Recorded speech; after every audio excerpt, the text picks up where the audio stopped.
With the recent announcement of Grounded 2, I decided it's finally time to take on the backyard once and for all. Over the next 100 days, I'll be deep diving into the overgrown wilderness of the backyard, uncovering the mysteries that lurk beyond the blades of grass, from terrifying bugs to long-forgotten labs. I'm leaving no pebble unturned. Each episode will cover a 10-day chunk of survival, exploration, and discovery, culminating in a full 100-day adventure. So don't forget to drop your tips, tricks, and anything I've missed along the way down in the comments.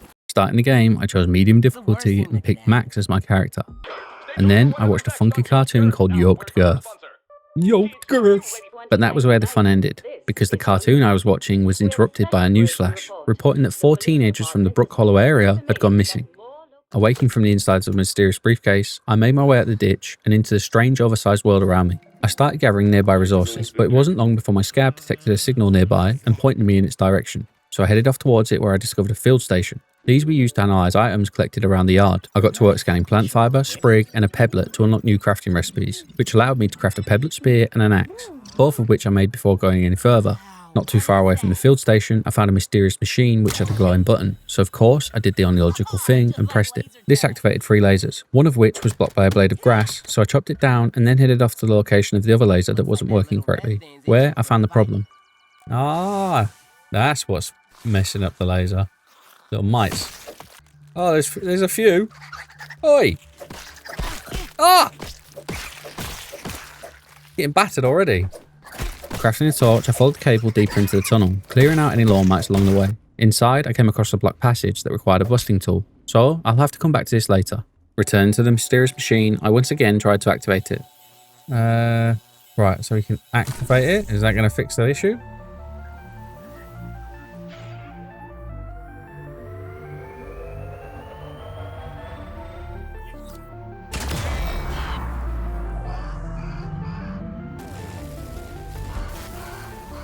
God, that crow's massive. So's the garden. Did you hear something that sounded like a big far-off explosion?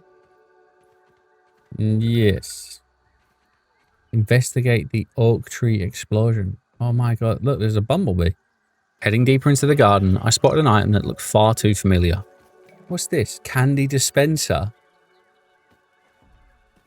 Honestly. Having a little peek.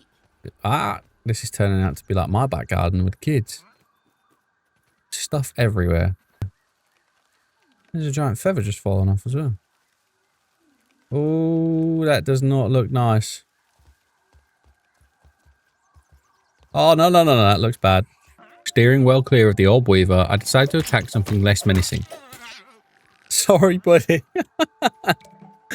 Now I feel bad. We'll just do it again. Oh, come here. Is something going on over there? After gathering a few more items, I headed back to the field station where I analysed the clover leaf, unlocking a few new items. Lean-to, storage basket, clover table, clover poncho, clover shin guard, clover hood. So we found our first bit of armour. And we've leveled up our brain power, which is unlocked.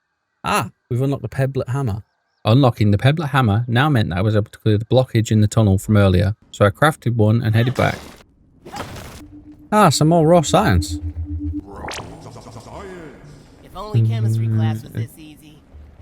Scab. Scabby. Additional flavor scheme available. Flavor scheme? What? So it turns out hidden around the yard are extra wristwatches that allow you to unlock new themes for in-game menus. What a weird feature. Before exploring further, I wanted to craft the clover armor, but to be able to do so, I would first need to craft a workbench, which required grass planks. These are obtained by cutting down blades of grass. Go figure. With the workbench now crafted, I was able to craft the clover hood, poncho, and shin guards. So, gear set bonus. Regenerates health over time. So the gear set bonus for that is that it regenerates health over time, I guess? I don't know if that's right or not. It had now reached nighttime inside the garden. Scared by the possibilities of what lurks in the dark, I decided to craft a lean-to and slept for the next 8 hours. 6 AM. The next morning, I headed back to the field station researching an aphid, dry grass chunk, and mushroom, before eventually finding the correct button to be able to peep, where I managed to spot a ladybug, aphid, and weevil. All friendly creatures, unlike my next encounter. Oh shit! No! Big spider.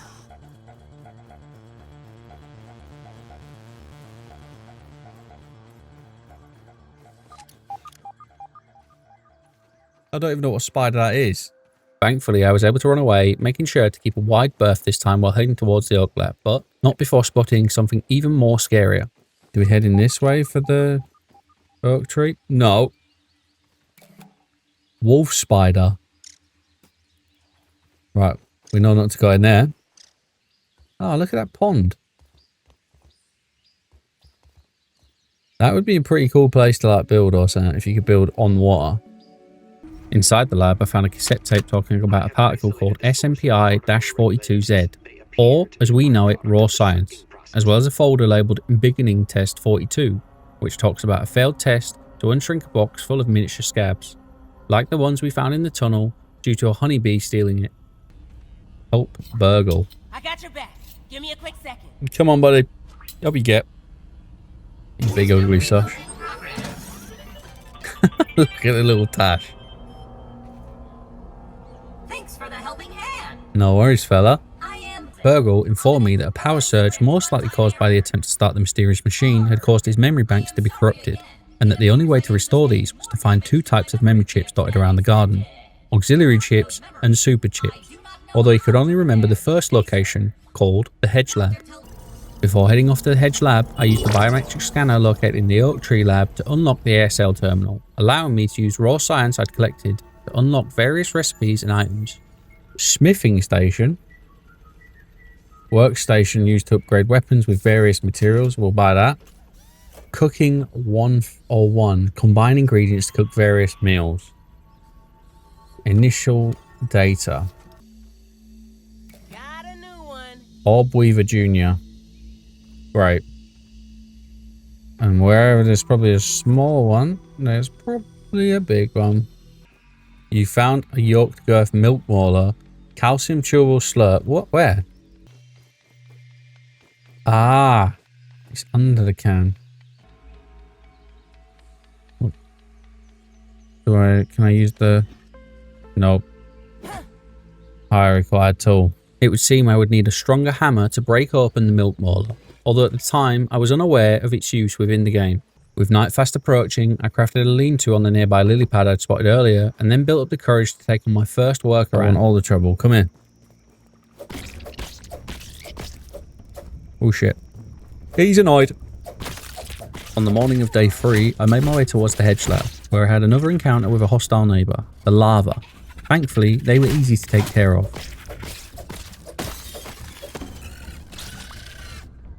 Lava spike. Shit! Ah! Ganging up on me. Retreating from the angry lava, I instead spotted a bombardier beetle and ran into another strange looking creature. La Bisigan. Oh. What a noise. Nice. I think I found it. Is this it? Yes. Ascending up the base of the Hedge Lab, I found another field station containing a chocolate bar and another cassette tape from Wendell, talking about how poorly the Hedge Lab had held up due to an errant flingman disc causing damage to the lab, allowing arachnids to invade. From my rampaging children. But it appears not even the sanctuary of these leaves can protect my work from an errant flingman disc. It must be this way. I believe. Here we go. Woo! Oh, that's Flinging man flying discs. Spin that sucker all the way to Miss Marlowe's yard. There's lots of bugs though. And they've already spotted me, so I want to get out of here. Wait.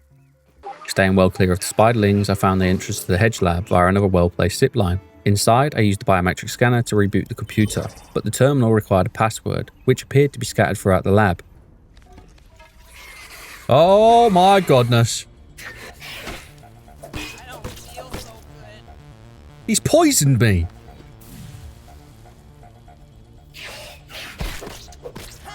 Right, so he gets damaged more. I'm gonna die. Shit. With my health running critically low, I decided to retreat from the junior orb weaver and heal up before facing it again. Fuck. Got me straight away. Wow. I'm so glad I didn't play wall mode because I'd have been absolutely mullered. Come on.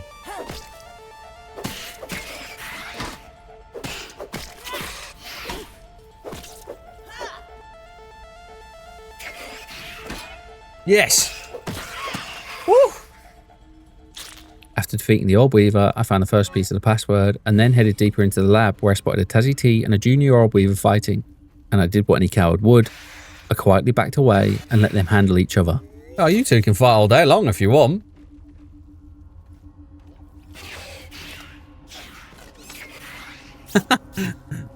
Let you two fight out and see who dies first. Oh, go on! Now I've got to deal with you though. With the Tassie T taken care of, I explored the lab further, finding an aphid figurine and a storeroom containing some items. Brittle marble. I then found another piece of the puzzle and finally solved the mystery of what was inside the milk mauler. Ooh, milk mauler. Ah, it was already broken. I also found another scabby and the final piece to the password. Returning to the terminal, I input the password, which opened up what I could only imagine to be Wendell's office. Oh, yeah. Burgle's gonna Ah, be so we got a happy to super get some of his chip. memories back. What's that? Maybe he'll Duper make me a Disc burger or 1. something. This data contains firmware for the super duper machine in the Orc Lab. Loading disk activates the machine software and increases the raw science processing limits required for duplicating more complex objects. But it wasn't all sunshine and rainbows because Wendell's logs talked about an encounter within the hedge. Regrettably, the spider infestation has only worsened. Last night, I had a close encounter with a giant brood mother that shook me to my core. Couple that with the strange radio signals I've been receiving, and I no longer think this facility is safe. Virgo! I've got so good for you, buddy. Returning back to the Oak Lab, I gave Burgle the super chip as well as installing the super duper chip, which now meant that I could duplicate items at an expense of raw science. Burgle then informed me that there are 3 more labs dotted around the garden: Pond Lab, the Haze Lab, and the Black Ant Lab, each containing another super chip required to completely repair his memory. Milk maulers.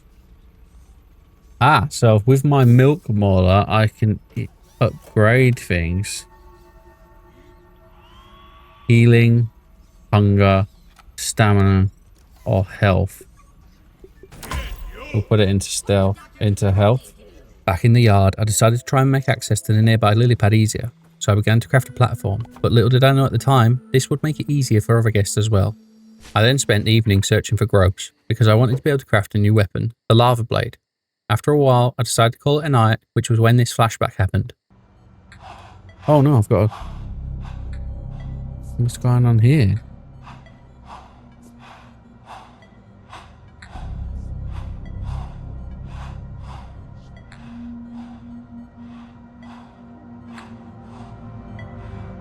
Is this before I get shrunk?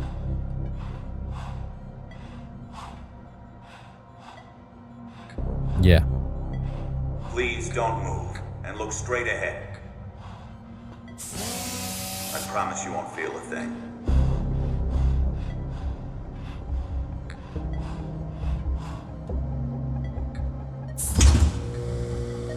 It's a go for molecular reduction. Spacer is primed.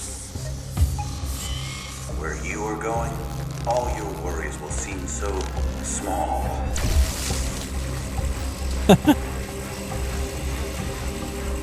All your worries will seem so small.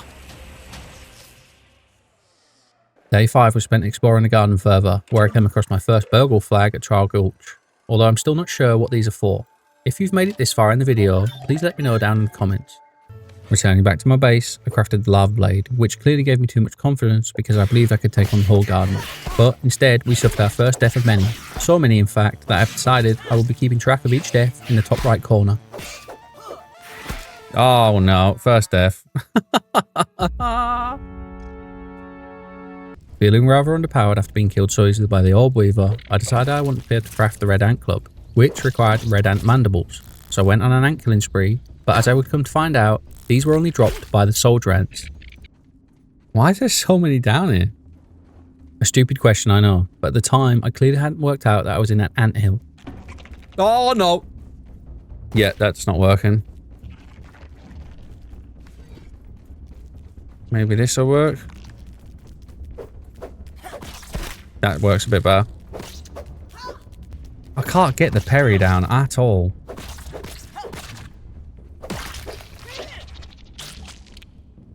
Ah, there we go. I've got red ant mandibles. Oh no, because I've just attacked his buddy.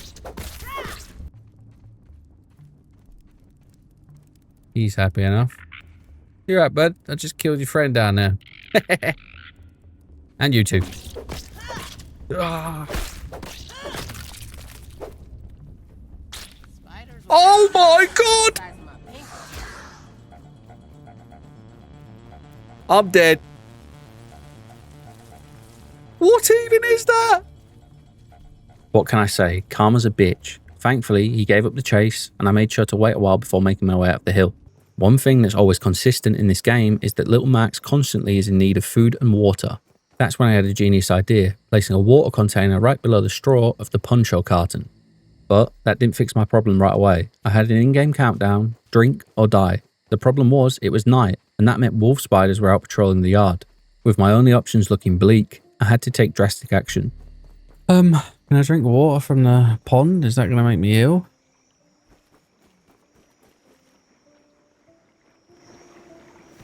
I can't really describe how Oh, it did as terrible well. this tastes. But at least it stopped me from dying. The next morning, I headed back to the lab where I researched a few more items, unlocking brain power level 4, gaining a recipe for a pebble dagger and a gill tube. I then spotted another burgle flag on top of the garden light, next to the oak tree, and then found another field station. But there was a problem. It was patrolled by an orb weaver. Oh no. Oh no! Can't move. Get off! Oh, I'm dead here.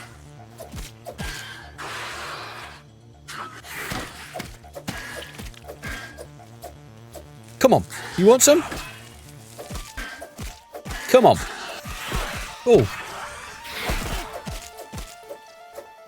Oh, I'm getting attacked by this little minion.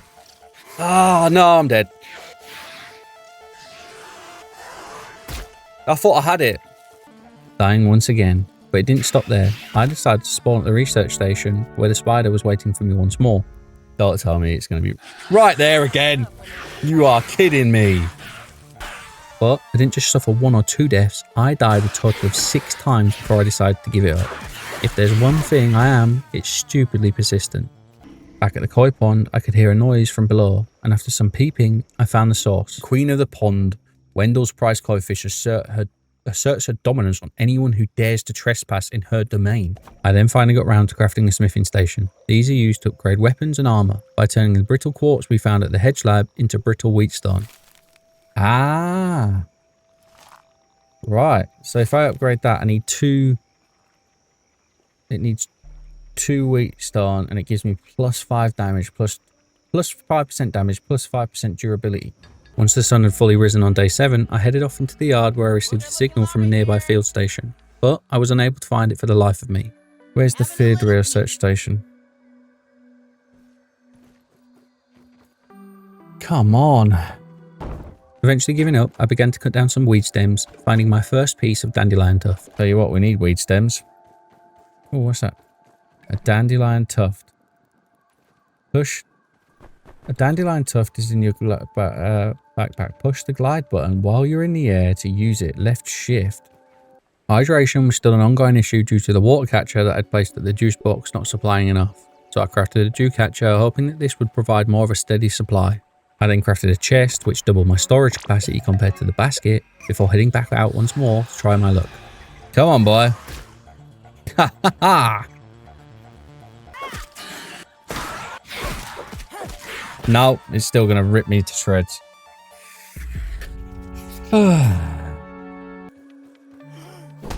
Gotta be a way in it. No way. There is a way in. Having a little peek. Once inside the dispenser, I found fresh mint, but it required a tier 2 hammer to be able to break them, so I would have to return to this at a later date. With night fast approaching, I returned back to the safety of the lily pad where I crafted a weevil shield, and then went in search of materials required for the pebblet dagger. Lily pad wax. How do we get lily pad wax? Maybe from attacking a lily pad? Maybe not do the one. Actually, let's not do the one that I'm standing on. Before you start calling me stupid in the comments, I did manage to find the wax, but only after falling into the water.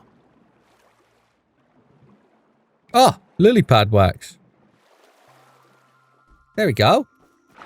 While inside the pond, I gathered some eelgrass and then peeped a water bell spider before returning to the safety of my pad, where I looked at what else was needed to be able to craft a gill tube. For this, I needed silk rope, which would be crafted on a spinning wheel, but I had yet to come across clay, so that would have to wait for now. The next morning, I returned to the analyzer station in the oak lab where I analysed algae, eelgrass, and lily pad wax. The wax, the algae, and the eelgrass. Fin flots. There we go. So you definitely need them for going underwater. While inside the lab, I noticed a hole in one of the windows that led towards the anthill. Inside, I took down another soldier ant and discovered yet another milk molar, as well as finding another underwater tunnel.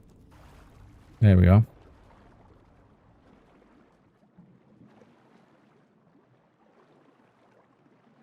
What is down here? I feel like I'm going to die. Oh, it's a dead end anyway. Oh, no, it's not. But fearing that I may drown, I decided to head back to the surface and leave the tunnel for another time.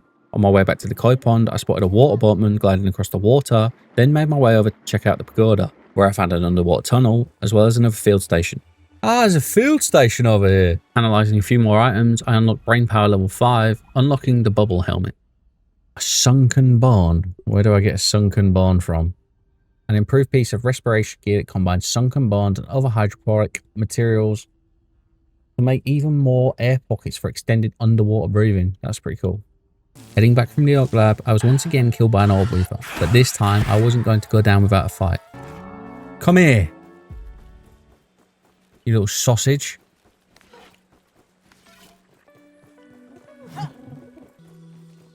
Hey! Mean you're having it out, boy. Oh, shit.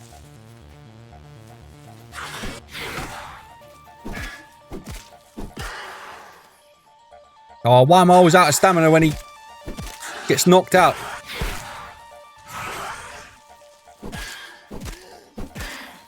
Come on! Yes! Finally, I managed to kill an orb weaver. I then spent the rest of the day searching for clay, eventually finding some near the lippy sea can, and then crafted another set of armor. So now I've got a set bonus. 550 raw science, nice. Equip red ant armor. And so now I should be able to carry quite a bit of stuff. Let's have a look. What can we carry?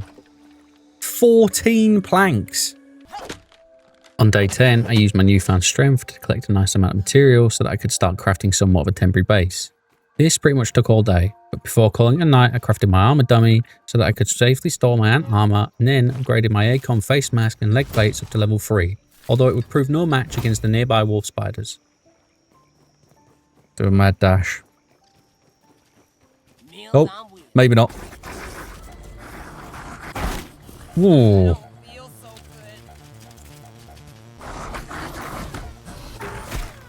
Wow. Yeah, we're way off even beating one of those. Just beat the shit out of me. And with that, we have officially suffered our 10th death of the series. But it can only get better from here, right?